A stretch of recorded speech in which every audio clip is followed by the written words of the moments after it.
Welcome to WhiskyCast, cask strength conversation featuring news and interviews from the world of whiskey. I'm Mark Gillespie, and this is episode number 1035 for December 17th, 2023. Coming up in a few minutes. And John Bill walks in from a party and grabs a bottle of whiskey off the shelf and dumps a slug of whiskey down the horse's throat to try to revive it. And sure enough, it snaps the horse out of it, walks around the barn, blows the snot out, and then goes to bed. And they're like, well, we'll see how he does. And sure enough, he lived through the night. They named him Never Say Die. That's just part of the backstory behind Never Say Die Bourbon, a unique whiskey that's distilled and matured in Kentucky, but also gets a year of maturation time in England. Brian Luftman is one of the co-founders of Never Say Die, and he'll join us on WhiskyCast in depth with the rest of the story, including Never Say Die's link to one of the greatest bands of all time. That's just ahead, along with the What I'm Tasting This Week department, Behind the Label, and much more. The news is next on this week's WhiskyCast. Greetings, everyone. It's Gabriel Cardarello with Jewers, and I have big news. Jewers is about to unveil the first chapter of a 4-part collector series dedicated to honoring the most famous whiskey-producing regions of Scotland. More on that in a bit. And now, a message from Robin Redbreast. Not to throw shade on other holiday gifts, but gift cards, really? First, you can't pour, sip and share them. And second, they're so small that you can easily forget about them. Wait, do people say that about me? Proud sponsor of WhiskyCast. Redbreast. Pass it on. Let's get started with the news. It's brought to you by the Dalmore. The two unions representing workers at Chivas Brothers have ratified a new contract offer from the company, ending the threat of a strike. Unite and GMB Scotland members voted overwhelmingly in favor of the pact, which calls for a one-time bonus of £500 per worker and a cost-of-living pay hike next July. That's in addition to a 6.4% pay hike retroactive to last July. Meanwhile, Pernod Ricard has released its first whiskey from the Xuan distillery in Sichuan Province, China. The Xuan Pure Malt is intended for the domestic Chinese market only right now, but there are plans to export it in the future. There is no age statement, but the distillery opened in August of 2021. The whiskey was matured in a combination of Chinese oak, ex-bourbon barrels, and sherry casks. There's also a PX sherry cask finished version and a bottle-your-own distillery exclusive that's available at the Xuan's Visitor Center. Pernod Ricard beat Diageo in the race to gain a foothold in the domestic Chinese market. Construction on Diageo's new distillery in Yunnan Province is set to be completed later this month. Elsewhere, Kentucky bourbon distillers set a new record for production in 2022. The figures, which were just released by the State Revenue Department this week, show distillers filled more than 2.7 million barrels of bourbon during the year. It's the fifth year in a row that distillers have broken the 2 million barrel mark. 12.6 million barrels of bourbon are aging in the state's rickhouses. When you add in brandy and other spirits, the total inventory rises to 13.3 million. Distillers also paid a record $50.2 million in barrel taxes to local governments. The new state law that gradually phases out the controversial barrel tax takes effect next year. Those distillers are watching the calendar nervously as January 1st approaches. That's because the European Union's punitive tariffs on American whiskeys will go back into effect on New Year's Day unless the Biden administration reaches a compromise with EU officials. At issue are the U.S. tariffs on steel and aluminum imports from Europe that also go back into effect on New Year's Day. The White House has offered to freeze the tariffs for 2 more years, but so far there's no response from Europe. The tariffs in effect between 2018 and 2021 torpedoed American whiskey exports to Europe, with exports off by more than a third during the period. Back in September, Campari CEO Bob Kunze-Concewitz told us he was still looking around for one more acquisition before he retires next year. This week he did a deal with Beam Suntory to buy Courvoisier Cognac for $1.32 billion. The deal will not close until next year, but that leaves observers wondering just what Beam Suntory will do with all of that cash on hand and whether there's an acquisition in that company's future. Meanwhile, Bacardi has upped its stake in Ireland's Teeling Whiskey Company after taking the brand's European distribution in-house. The Irish Times reports Bacardi now owns 79% of Teeling's shares, with the rest remaining with the Teeling family, which also remains in operational control. A quick program note, Teeling Master Distiller Alex Chasko will join us on next week's WhiskyCast. New whiskeys announced this week. Old Forester is out with the latest release in its 117 series.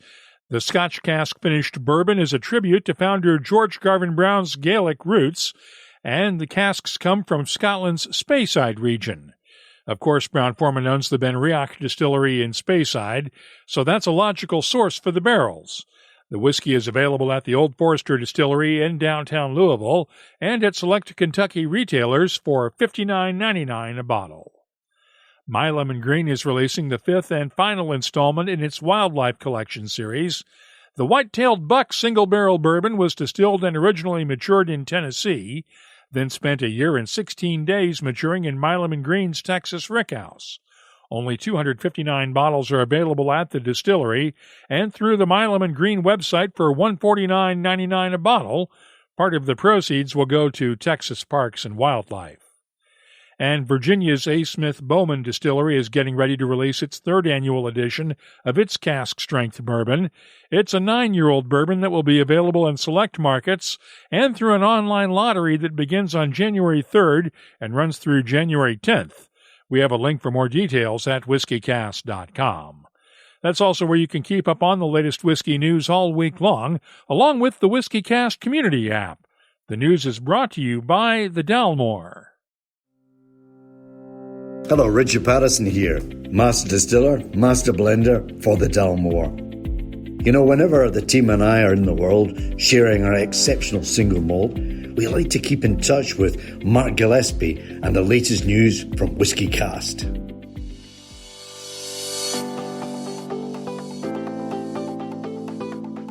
Let's check the calendar at the WhiskyCast website and see what's coming up around the world. The Kensington Wine Market in Calgary, Alberta has a busy schedule of tastings over the next few weeks, starting with a tasting of so-called sherry bombs this Tuesday night. Julio's Liquors in West Hampton, Massachusetts has a Kentucky Owl tasting this Friday. After the holidays, the Harrow Whiskey Festival kicks off the new year January 12th and 13th. The Kensington Wine Market has a virtual tasting of Glenfarclas family casks on the 12th as well. The Arctic Whiskey Festival is January 13th in Tromsø, Norway.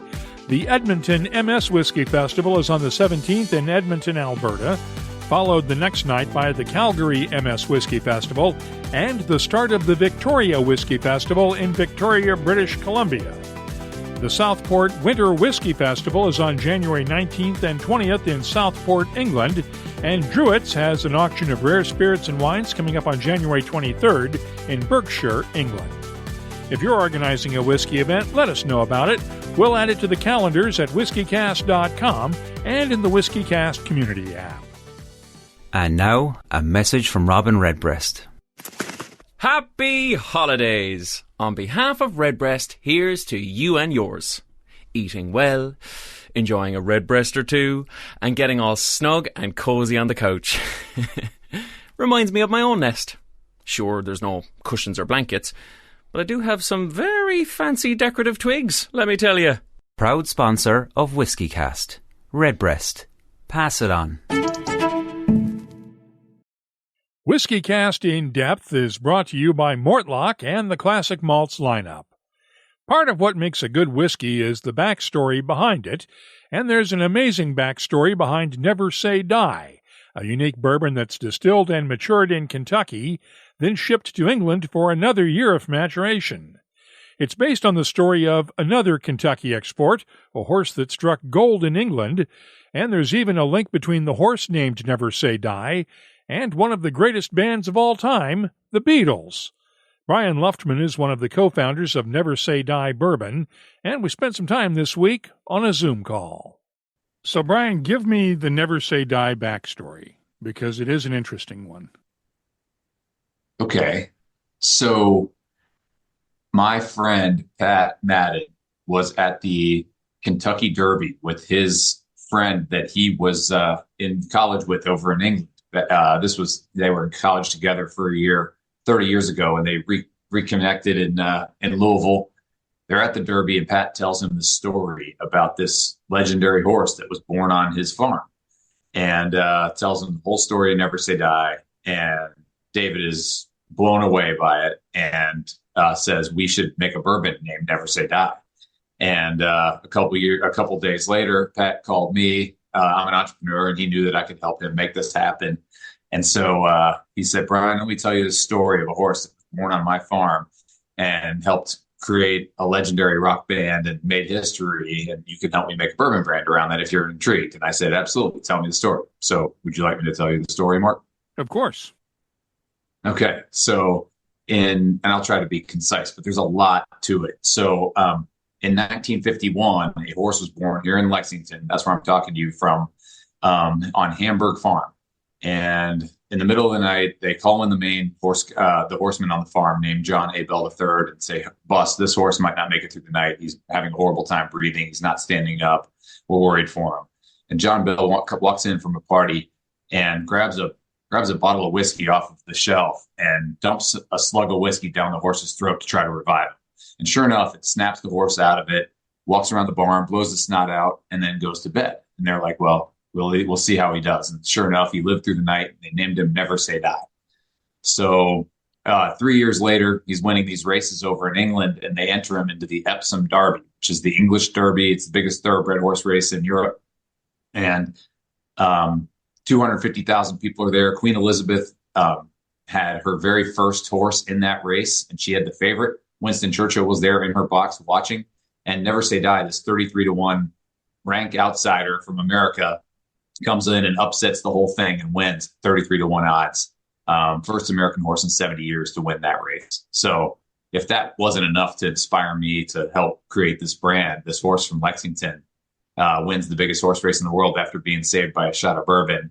That was plenty for me, but there's one other element of the story. And should I go on, Mark, or do you want me to get into the rock and roll part later?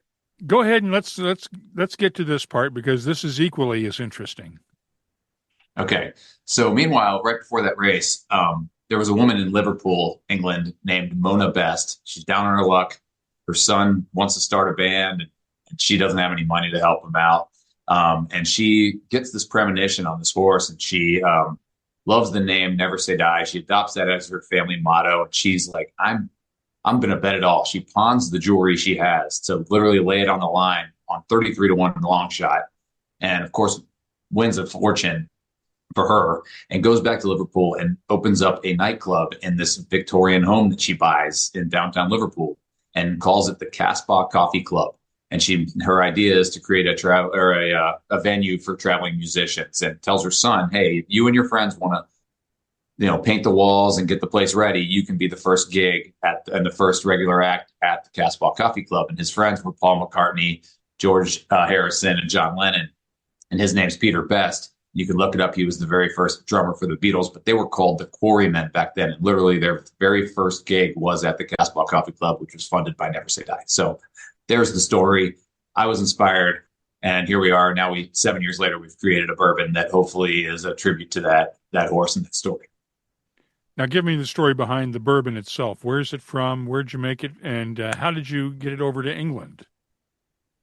Sure. So like the horse, we were committed to being fully authentic with our process to line up with Never Say Die story. So we created here in Central Kentucky with traditional bourbon making processes. We made our own barrels with our own recipe at a distillery that some of my partners own down in Danville, Kentucky. And we put our first barrels away in 2017. They rested there for 5.5 years before getting shipped out to England. And we're the first bourbon distillery, or the first bourbon company to ever do this, which is to put our barrels on the ocean in a shipping container full of whiskey, take them across the ocean, and age them in a different country to be bottled there. And of course, we chose England because we really wanted this to be a tribute to the horse, how it was born in Kentucky, went over to England and achieved greatness. And plus we think there's some unique characteristics that are going to come from sloshing around in the barrel for a 6-week ocean voyage. and then further aging in a damp, cold environment like Northern England. And sure enough, finally 7 years later, 6.5 years later, we bottled our first Never Say Die over in England, and it was better than any of us thought it was going to be. And we've had tons of great press and accolades and gold medals, and Forbes magazine just named us world's best bourbon, which totally surprised all of us. And that's, obviously subjective, but we'll take it. Someone thinks our whiskey is the best in the world. That's a good thing. So, so far, so good. And you didn't break any of the rules by maturing it in England for a year. I don't know. I don't believe so. And because the law, the American law that says what characteristics have to be achieved for bourbon, we follow every single one of them. It has to be produced in America. We do that. Where it has to be 51% corn, it has to be in a new oak barrel jarred, and it says it has to age here for 2 years. We aged here for at least 5.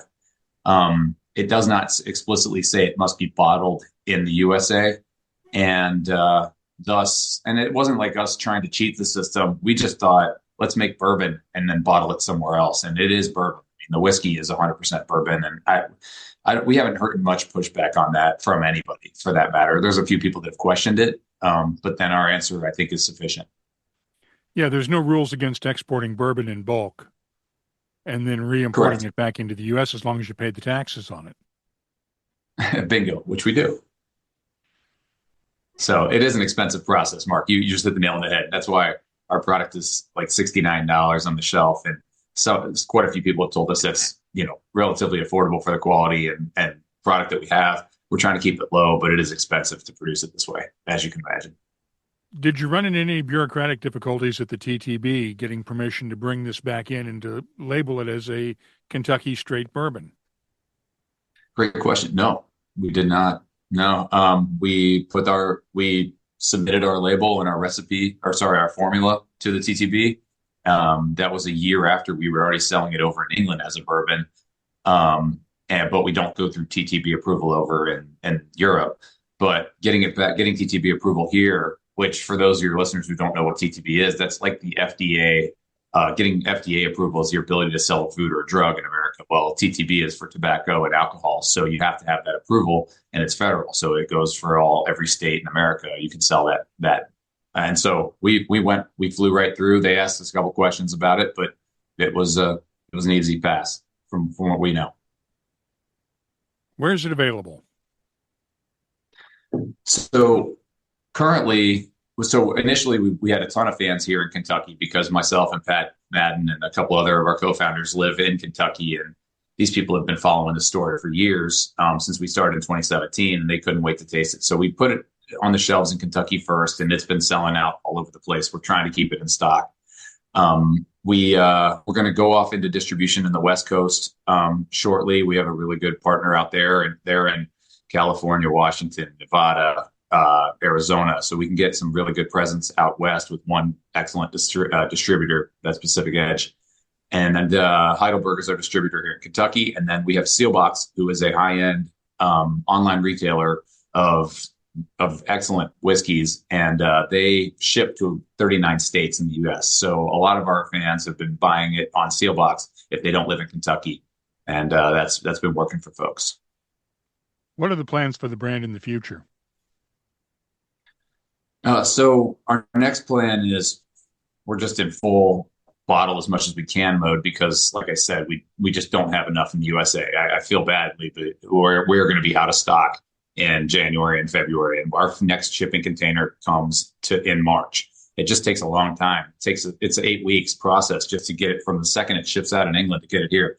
But then once we get enough whiskey back on the shelves, we'll have our bourbon restocked, and then we'll be in a much faster production. We have plenty of whiskey. We put a lot away. We figured the world would like this brand. So we have enough whiskey to supply it. We're going to launch a rye whiskey in March as well, Mark. So our Never Say Die Rye has a black label. It's not a white label like our current product, but it looks very similar. And it's got my signature on it. That's my product, my baby. We love the rye. I mean, it's available over in England. If someone really wants to have that, they can buy it on Whiskey World over in England. They'll ship it to America, which I've done several times. So those two products are going to be available in America. And then, our dream someday, Mark, is to have a experience for fans in Kentucky and also in England, where maybe folks could go to see where the barrels are being stored or produced and experience the Never Say Die story and maybe see some horses and all of that, like the full retail experience. For now, we don't have that, but that's on the wish list. Are you having fun doing this? Infinite amount of fun, Mark. Since that article came out in Forbes, personally, I don't even want to count how many hours I've been in my office trying to keep up with all of it, but it's never, I don't complain about it. I just use it as an excuse to others when I can't do something else. I mean, I'm just busy as can be, but it's so fun. Me and my partners get along just smashingly well. There's 7 of us, 3 of them over in England and 4 of us here in the United States. And we've had a blast with this brand from the beginning, but it's really fun to see the validation that we're getting from the market and from our fans, even those who waited for years to try it. And we're like, man, when that comes out, let me get a bottle. And now that they've had it, they're trying it, and you love it, there's no better feeling, frankly. What mistakes did you make in the early days of this brand? What did you learn from? Gosh, I think we overestimated the British bourbon market. There are a lot of really strong bourbon fans in England and the UK, but culturally, on a mass scale, there's just not that much whiskey being consumed over in the UK. And so while we have some, intense fandom in England, it's not moving the volume that we thought. So I kind of wish we would have launched in the USA a little bit sooner. But then again, everything's working out for a reason. Like we got to have a proper launch party in England this year. We went to the Epsom Derby, and that was like our big launch of our small batch. And from that, we've had a blast rolling that. And then we just decided, let's get this into the US as fast as we can from here. We're having so much fun with this brand. So I don't know. I wish we would have come to the USA sooner. But we don't have many other regrets. Frankly, we're having a great time. Thanks to Brian Luftman for spending some time with us this week on WhiskyCast In Depth. It's brought to you by Mortlach, whiskey's best-kept secret. Hidden away for decades in some of the world's most famous Scotch whiskies, comes a single malt inspired by an original for a fortunate few. Discover the entire Mortlach lineup at malts.com. The What I'm Tasting This Week department is brought to you by Sagamore Spirit. Let's start off with the Never Say Die Bourbon. It's bottled at 47.5% ABV. The nose has dry spices, a hint of citrus, butterscotch, and vanilla. The taste is spicy and bold with cinnamon, black pepper, and chili powder on top of citrus fruits, leather, vanilla, and caramel candy. The finish is long with lingering spices and hints of citrus fruits and leather. I'm scoring the Never Say Die Bourbon a 93. Next up, the 45-year-old Talisker Glacial Edge single malt. This one was finished in ice-fractured casks exposed to the cold of a British Columbia glacier. It's bottled at 49.8% ABV. The nose has touches of caramel candy, toffee, a hint of brine, dried fruits, and hints of smoke and sandalwood. The taste is peppery with black peppercorns, sea salt, chili powder, and just a kiss of smoke. The finish is very long, briny, and smoky with a lingering touch of chili powder. It's an excellent dram, and I'm scoring the Talisker Glacial Edge a 95. I'll have more tasting notes in just a minute, but first, our tasting notes are brought to you by Sagamore Spirit, a 200-time award-winning Maryland-style rye whiskey. With a determined focus to create the best rye whiskey imaginable, Sagamore's team of distillers crafts each spirit with a nod to both tradition and innovation. Find their signature Double Oak, Cask Strength, or Reserve Series ryes at a retailer near you. Visit SagamoreSpirit.com and please drink responsibly. With the holidays upon us now, the Whiskey Exchange has released its annual Christmas whiskey. In this case, this year's good old-fashioned Christmas whiskey comes from an undisclosed Speyside distillery. It's 15 years old and bottled at 52.5% ABV. The nose has touches of Christmas cake, toffee, caramel, dry spices, and a hint of raisins. The taste has a nice white pepper spiciness balanced by Christmas cake, toffee, raisins, and a hint of allspice. The finish is long and spicy with a touch of potpourri. I'm scoring the Whiskey Exchange's good old-fashioned Christmas whiskey a 92. And finally, I went through a flight of vintage Middleton Very Rare expressions this week just for fun. The highlight was the 2013 release. It was bottled at 40% ABV, and the nose has touches of brown sugar, green apples, vanilla, charred oak, milk chocolate, and fudge. The taste is soft and sweet with ripe tree fruits, followed by a burst of baking spices, charred oak, and a hint of barley sugar. The finish? Long, luscious, and smooth. I'm scoring the 2013 Middleton Very Rare a 96. The What I'm Tasting This Week department is brought to you by Sagamore Spirit. I'll be adding these tasting notes to our searchable list of nearly 3,600 different whiskeys from all over the world. Check it out this week at whiskeycast.com. At Dewar's, we are gearing up to unveil a prestigious 4-part collector series of exceptionally high-end blended malts. The first gem in this collection, none other than the extraordinary Dewar's Double 37-year-old, a blended malt that is nothing short of remarkable. The Double 37-year-old undergoes Dewar's cutting-edge 4-stage aging process, meticulously designed to draw out the essence of whiskey barrels dating back to the late 80s. The result? An impeccable balance and a level of smoothness that is off the charts. To pay homage to the Speyside whiskey producing region, it gets an extra tip of the hat with a finishing process resting in Oloroso sherry casks that once cradled the prestigious Altmore single malt whiskey. As for the taste adventure, brace yourself for captivating notes that include the warmth of cinnamon, the velvety sweetness of heather honey, succulent juiciness of peaches, zesty pops of orange peel, and a decadent shower of brown sugar. And let me be clear, I'm merely giving you a glimpse of the sensational flavor adventure this whiskey has in store. This exceptional whiskey, though, is a rare find, so stay vigilant and find it at a store near you. Let's see what people are talking about this week. Our community segment is brought to you by Waterford Whiskey. Had this comment from David Pierce on last week's episode with Campbell Carey of Huntsman Savile Row and Jonathan Gibson of the House of Hazelwood. It turns out David was the photographer who shot the image we featured on the WhiskyCast website. Here's what he had to say. Really looking forward to listening to this episode, Mark. Interestingly, I was invited to stay at House of Hazelwood a few months back and tasted through the range again. Really quite remarkable whiskey that is always an honor to taste. My main job is a photographer, and I have Savile Row tailors as clients. Huntsman is a former one, so when House of Hazelwood hired me to take photos of their collaborative whiskey there, I was very pleased. The photo they have sent you is one of them. I hope you enjoyed the whiskey as much as me.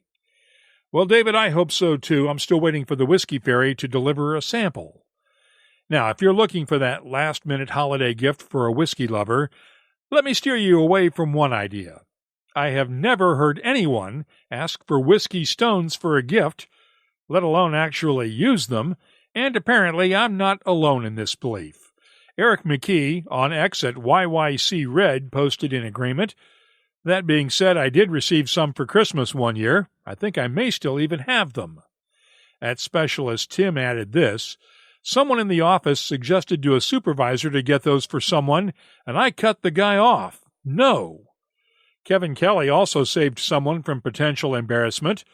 The worst gift for a whiskey drinker ever. I was proud to talk a consumer out of this decision. And our good friend Ian Logan of Duncan Taylor & Company summed it up best. A solution to a problem that doesn't really exist. A reminder that we are still looking for your suggestions on the top whiskey news stories of the year. Share your ideas with us in the WhiskyCast community app or on social media. We're on X, Threads, Instagram, and Facebook at WhiskyCast. The email address, comments@whiskeycast.com. Our community segment is brought to you by Waterford Whiskey on the web at waterfordwhiskey.com. That's the sound of our whiskey growing on Dunbell Farm, County Kilkenny. We know where every grain comes from. Only Irish barley, one farm, one terroir at a time.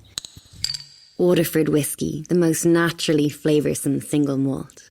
Let's close out the show now with Behind the Label, our look at the history, science, and people who make whiskey unique. Mark G454 posted this question the other day in the WhiskyCast community app. Can anyone shed any truth to the whiskey fungus, Baudonia compneacensis, that's causing damage to trees and surrounding properties to a distillery?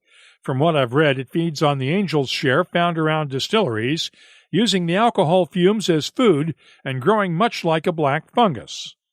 Well, Baudonia, and that's how I'll refer to it for short, does exactly what Mark suggests in his question. It feeds on ethanol vapors in the air around warehouses and, to a lesser extent, distilleries, and creates a black mold that grows on the sides of buildings, cars, lawn furniture, and trees. In fact, that's how revenue agents tracked moonshiners. By looking for black mold on the trees, they could tell whether someone had a still going in the area or not.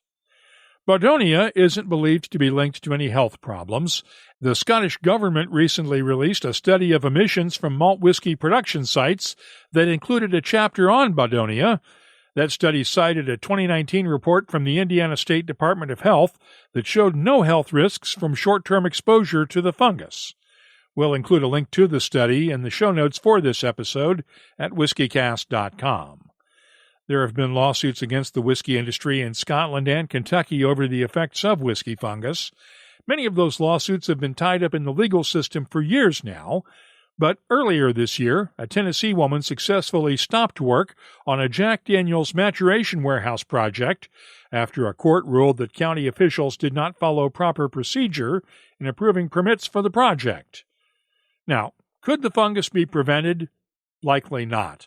It occurs naturally in the environment, but theoretically could be mitigated by air filtration systems on warehouses. The trouble is, no studies have been done to see whether that would have an effect on whiskey maturation, and no one in the industry wants to be the first to test that theory.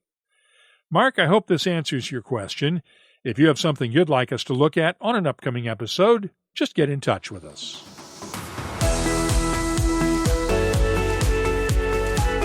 That's all for this week's episode of WhiskyCast. You'll find links for the stories in this episode in our show notes at whiskeycast.com. That's also where you'll find the latest whiskey news, my tasting notes, the calendar of events, the whiskey photo of the week, and, of course, a complete archive of past episodes going all the way back to 2005. Get in touch with us on X, Threads, Instagram, and Facebook at WhiskyCast, or you can use the WhiskyCast community app. Download it today from the Apple and Google App Stores. Our email address is comments@whiskeycast.com. And now, a message from Robin Redbreast. Mark, how are you, buddy? A quick thank you for letting me loose on WhiskyCast this past year. Oh, cheers for letting Dave tag along too. And happy holidays from all of us at Redbreast. We'll see you in Cork again soon, but until then, sláinte. Proud sponsor of WhiskyCast. Redbreast. Pass it on. Dewar's Double 37-year-old blended malt whiskey is a true collector's treasure, a rarity worth hunting for and cherishing, perhaps sharing with the lucky few. Please drink responsibly. Copyright 2023 Dewar's Blended Scotch Whiskey, 48% alcohol by volume.